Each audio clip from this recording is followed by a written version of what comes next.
Hi hi hi లెగ్గానే fresh up అవడంతో మొదలైంది నా రోజు. కాలేజ్ 8:45కి, నేను మొత్తం ఫ్రెష్ అప్ అయ్యేసరికి 8:40 అయింది. బయటికి వెళ్ళి చూసేసరికి నా బండి కూడా నాలాగే దుమ్ము పట్టేసింది. అలాగ వెళ్ళడం ఇష్టం లేక మొత్తం దాన్ని దులుపుకొని క్లీనింగ్స్ అవి చేసుకొని కాలేజ్కి అయితే స్టార్ట్ అయ్యాను.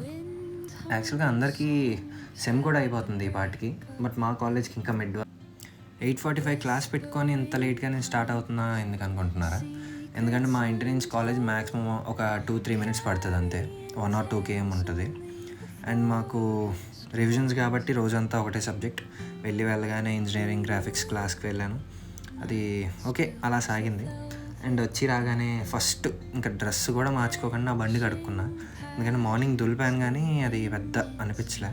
అలా స్నాక్స్ తింటూ మూవీ చూసా. తర్వాత నైట్కి అయితే మా టైసన్ గారితో ఫిజికల్ అండ్ మెంటల్ ఫిట్నెస్ కోసం వాకింగ్కి అలాగే కొంచెంసేపు ఆడుకున్నాం.